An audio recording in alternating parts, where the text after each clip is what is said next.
from the outside, it looks like they have their stuff together and that, they're on top of everything. But internally, it's that just constantly like doubting themselves or questioning themselves and getting stuck in the doing, right? A lot of our self-worth comes from what we can do versus who we are.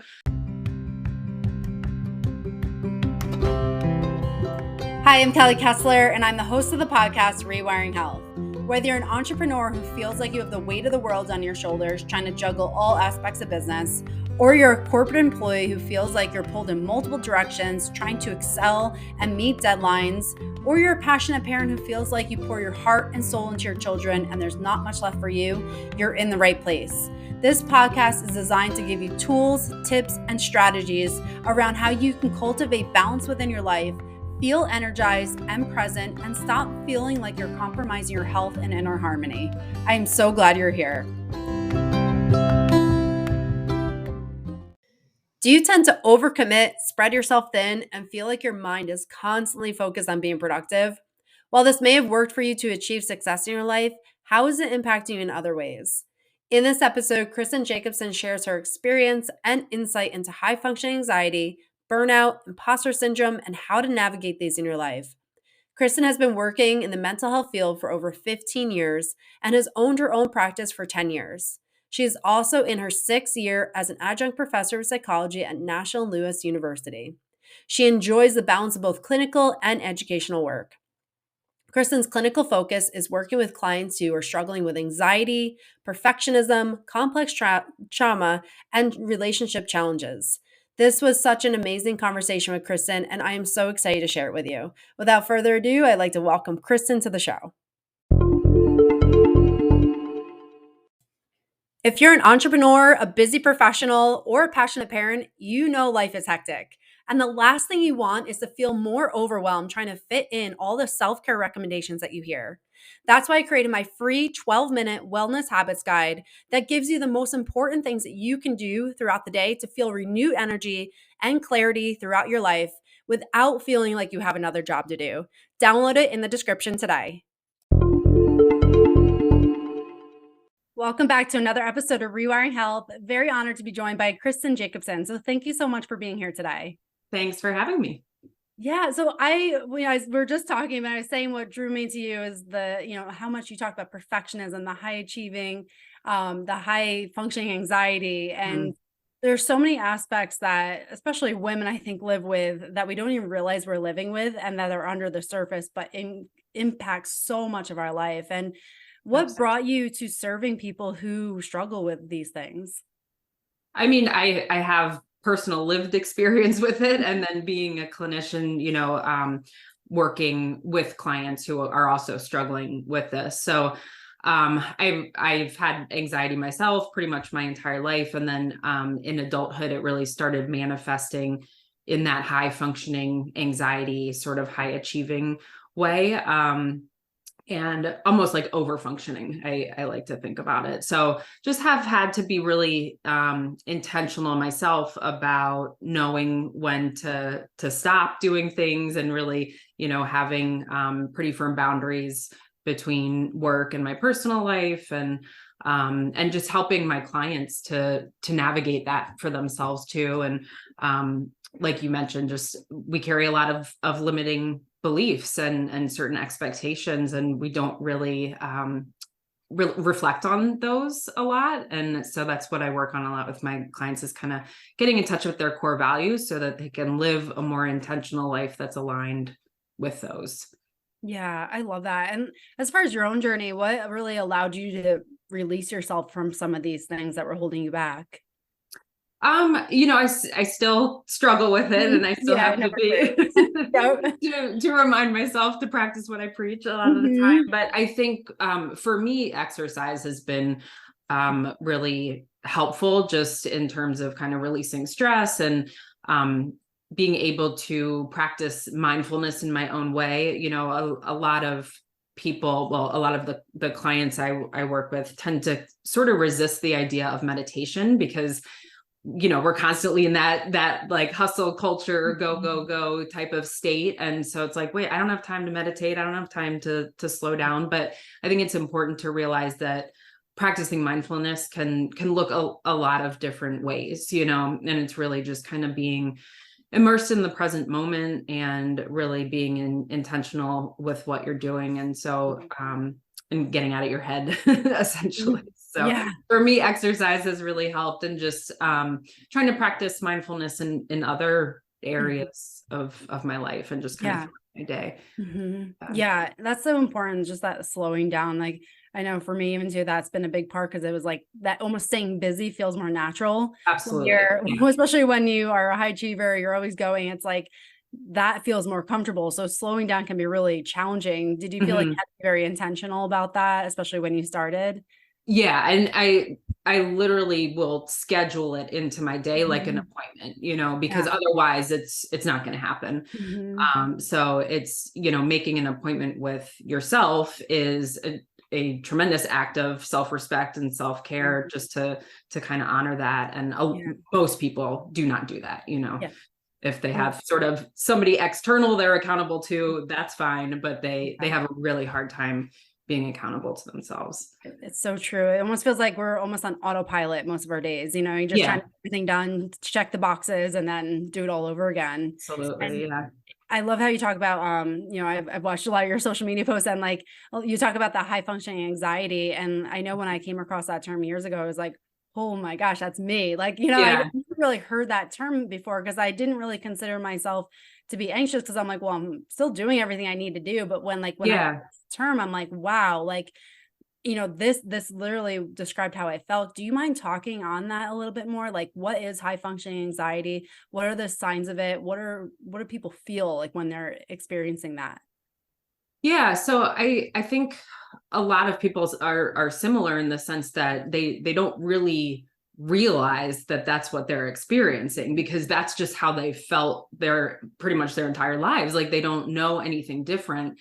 But really, it's when somebody appears to have it all together from the outside, but they're kind of crumbling internally, so to speak. A lot of people are going to be really successful. They're going to be able to kind of juggle, work and maybe being a parent and managing the household. And, it just, from the outside, it looks like they have their stuff together, and that, they're on top of everything. But internally, it's that just constantly like doubting themselves or questioning themselves, and getting stuck in the doing, right? A lot of our self-worth comes from what we can do versus who we are. And so it just kind of creates or perpetuates this cycle of doing more and doing more and doing more. And then, we'll achieve something and not really give ourselves time to relish in it. And then it's on to the next. So it's sort of like, I call it like the finish line mentality, where, we have an achievement, feels okay, and then we're just on to the next achievement, and we never really give ourselves time to, like, reflect on what we've done and what we've been able to accomplish. And so it really just kind of robs us of our happiness.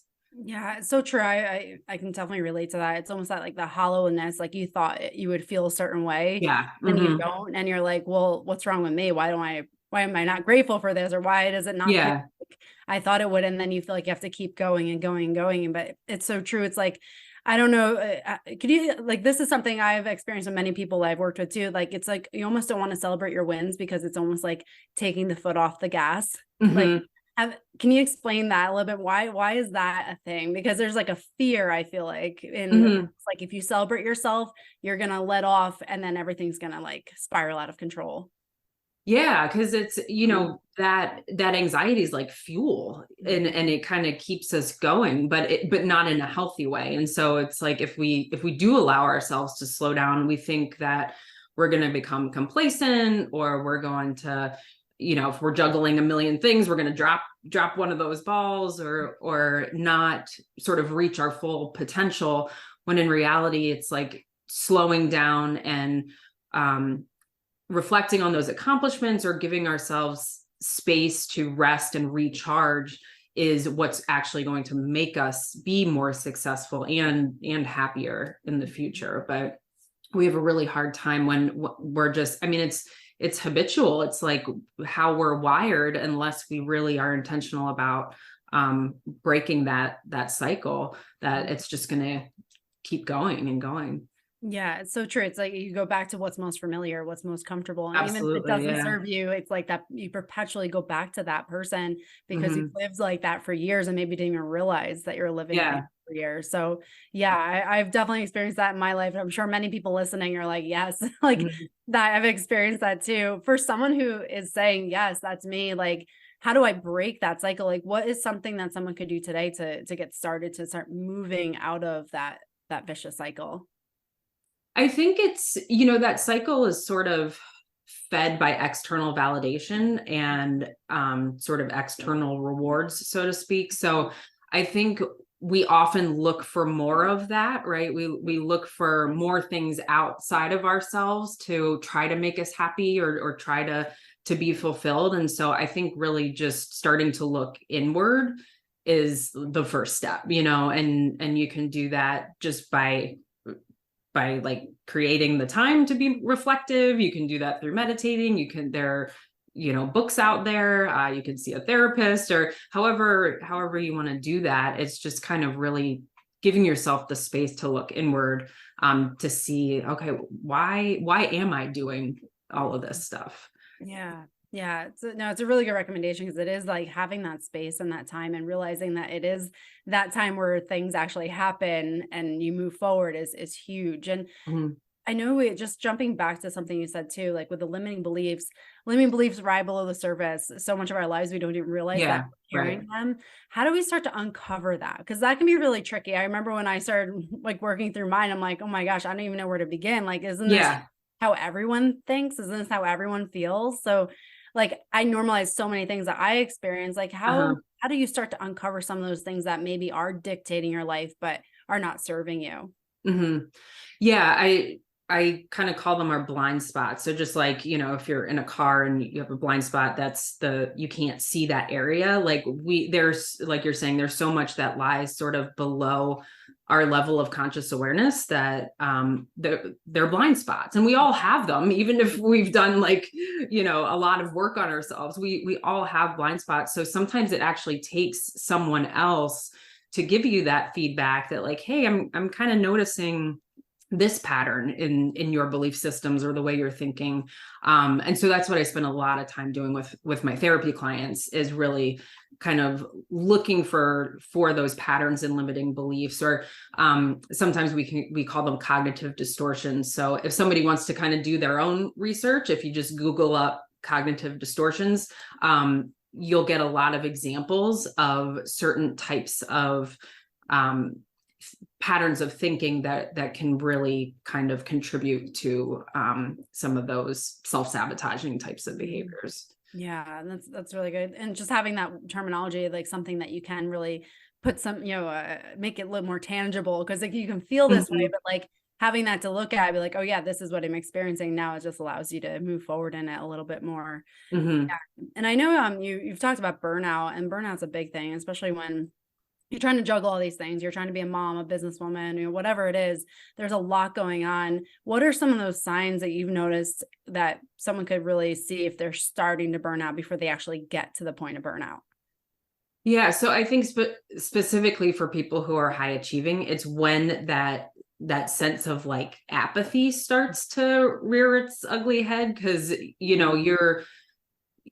you're kind of constantly in this state of hypervigilance and going and almost like fight or flight state. And then when you're on the cusp of burnout, you're like, it's something switches where you kind of get this sense of apathy. You might be unmotivated, you might be really tired, or start to feel a little bit depressed or hopeless. So those are definitely warning signs that burnout might be on its Mhm. way. Yeah. Yeah, no, it's really good to look for because again, you may sometimes I notice people experience that and then they're like, oh, what's wrong with me? That rather than realizing like this is a symptom of something that bigger that's going on. So it's really good to have that awareness, because then you can look inside yourself, like, am I this? Am I this? Like, and now you can seek out appropriate help so that you don't get to the point where like everything is just at the burnout level at that point. Yeah, it's hard to come back from. So yeah, absolutely. prevention is much easier. 100%. No, it absolutely is. And one thing, like, especially for sometimes with people who are high achievers, that perfectionist mindset is like not even taking the moment to like recognize those signs, because it's almost like when we're in this hustle culture, those things are almost praised. Absolutely. Can you talk about how society plays a huge role in this? Because like inside ourselves, we can maybe see this, but then when we're getting rewarded, like maybe at work or from just how society praises just constantly going, staying busy, how do we navigate that with like ourselves versus like what we're being rewarded for outside ourselves? Yeah, it's so hard because it's worked for us, right? Like it's gotten us where we are in life, which is to be pretty successful for most high achievers. And so it's really hard to take a step back and be like,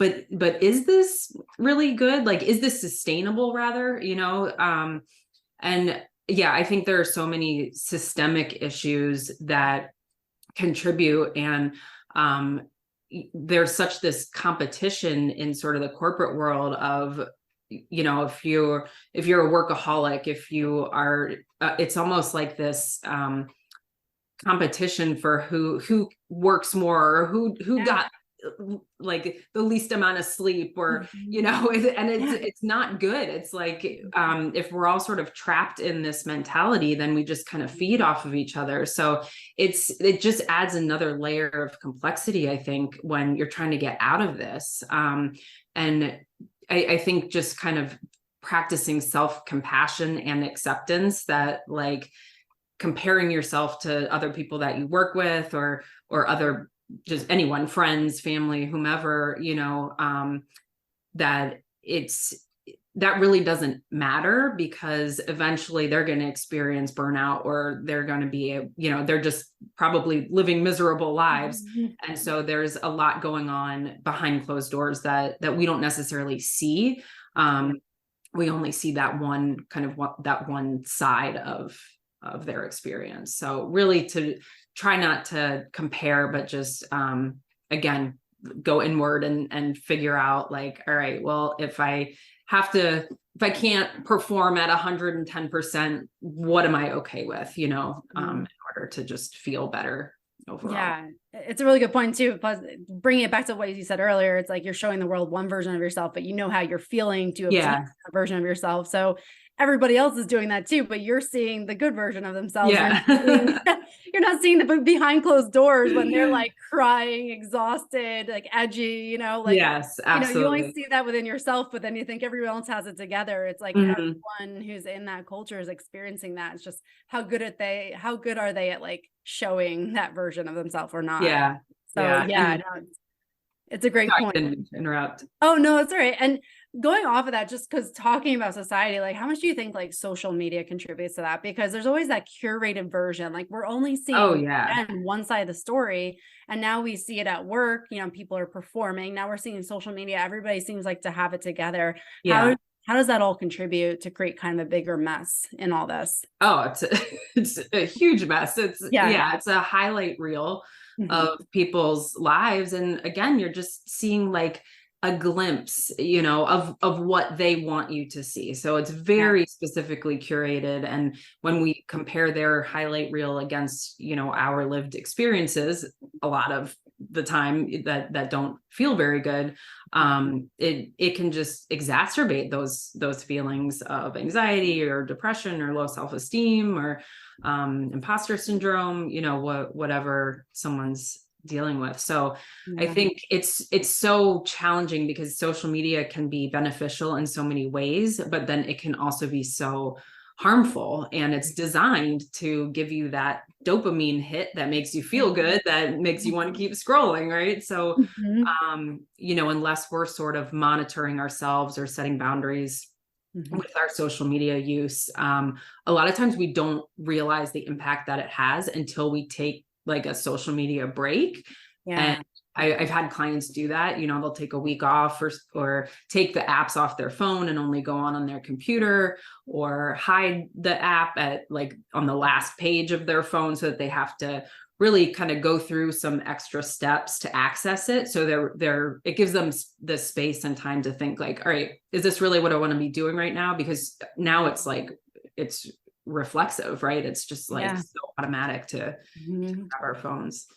Yeah, no, it's totally true. And I think hit the nail on the head, like that dopamine fix. And it's like these companies are paying millions of dollars for people to figure out how to keep you on the app, because that's how it's made. So it's like we're fighting against something that is big, So I think it's a great suggestion to like literally give yourself a moment away so you can have some clarity and be like, is this serving me? Is this actually like helping me feel good about myself, or is it not? Because it is that very much like automatic. You pick up your phone and it's like, before you know it, your thumb's on Instagram or your thumb's on Facebook.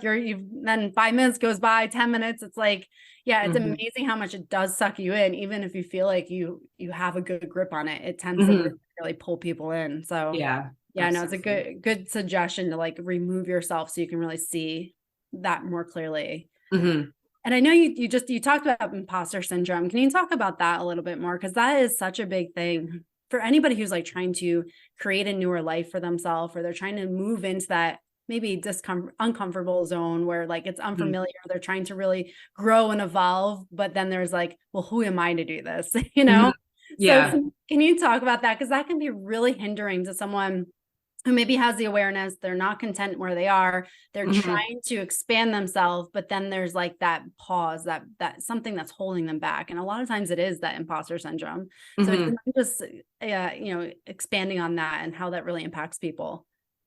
Yeah. And it's so ironic because so many people experience it, but it's like this sense that we're going to be found out, that like we're not as intelligent or competent or skilled as other people think we are, and that's somehow we're going to be exposed, and a lot of that just comes back to just our sense of self-worth, and also I think just how again, social messages, like especially for women definitely struggle with imposter syndrome a bit more than men do, and it's become really rampant. I think social media plays a role because now we just have access to seeing, what other people are doing. And again, we're only seeing a glimpse into a portion of their lives. But there's a quote that I actually have it on my wall right here, so I keep looking over.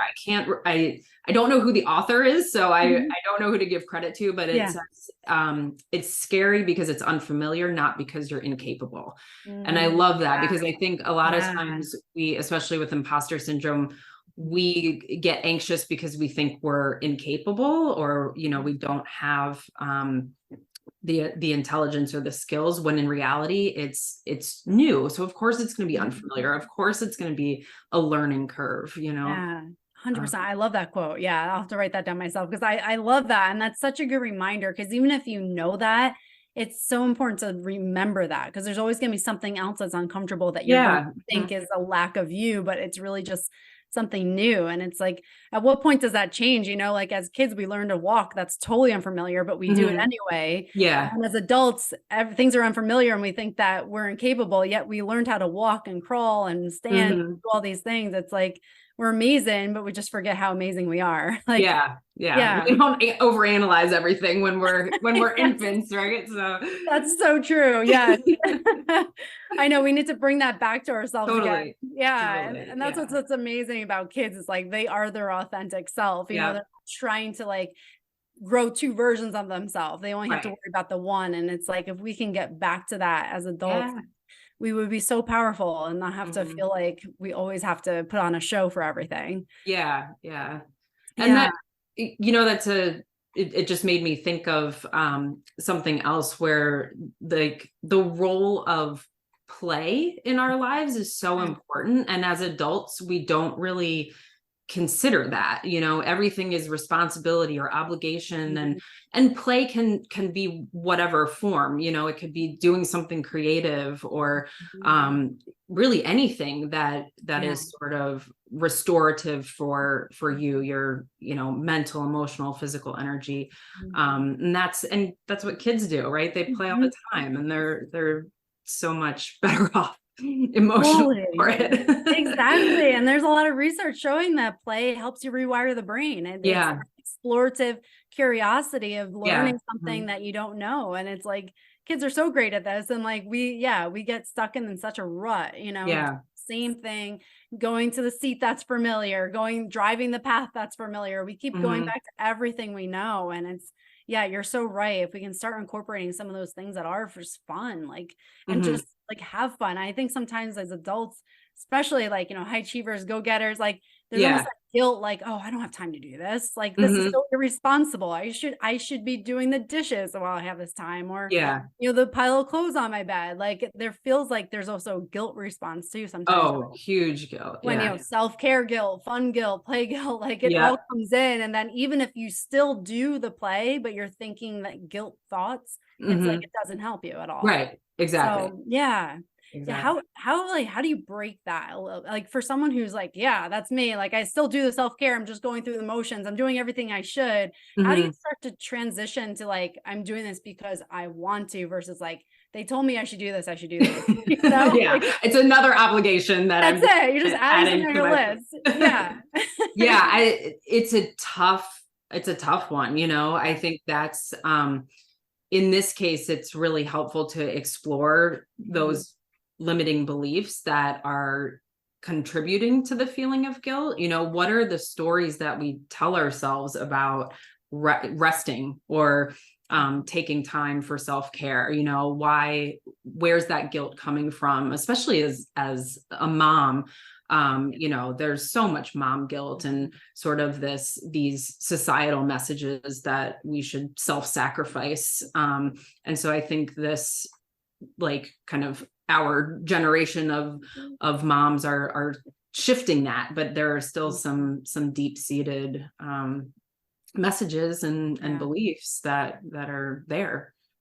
Yeah, absolutely. I totally agree with that. It's like you see what's modeled when we grew up, and it was that Hmm. self-sacrifice. You're like, well, this is how you do it. Hmm. Yeah, we wouldn't want our kids to self-sacrifice. So why are we doing Right. that ourselves? It's like literally a gift to your kid when you actually do take time for yourself. Yeah. Yeah, it's so important to reframe that because it can be really hard to get stuck in those traps. And like even if you know that, it's still easy to get stuck in those traps Hmm. of like, I shouldn't do this. I don't have this 15 minutes. Like, Hmm. yeah, it can be really a vicious cycle of never feeling like anything is for you or you can ever Hmm. put gas in your tank. It always has it Yeah. drains you. Hmm. Yeah. Yeah.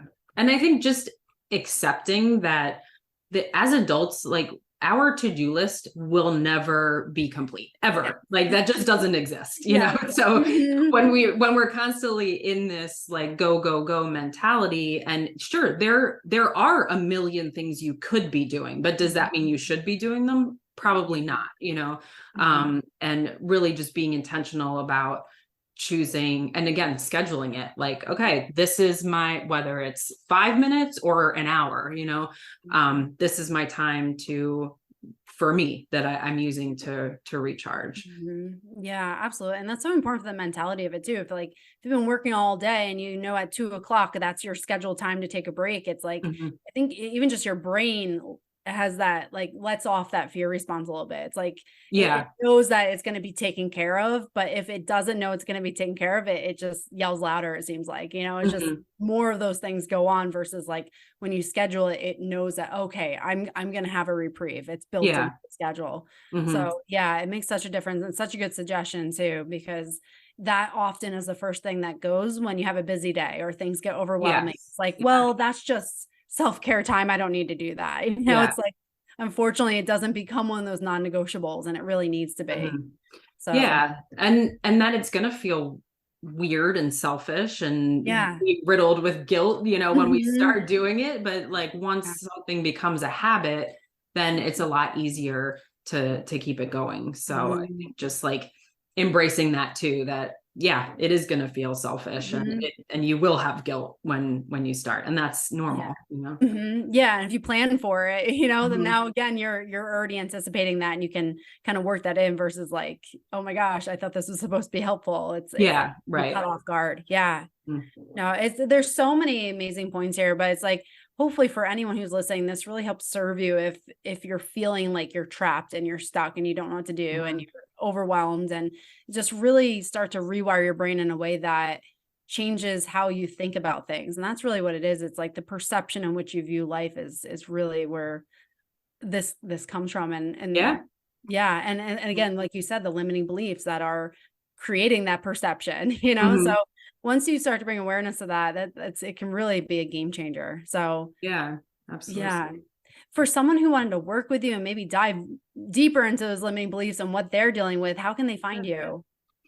So my website is Cathartic Space Counseling. That's the name of my practice. And I'm licensed as a therapist in Illinois, Michigan, Wisconsin, and Florida.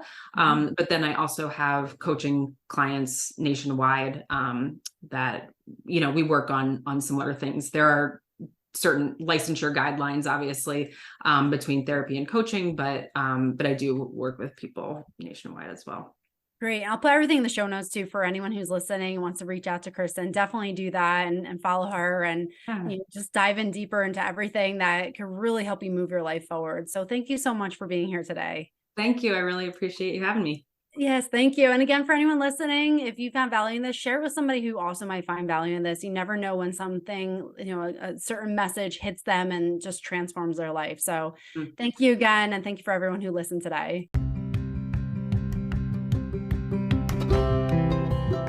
Hey there. Thanks for listening to this episode. I hope it serves you well to start rewiring your brain to create the life you desire.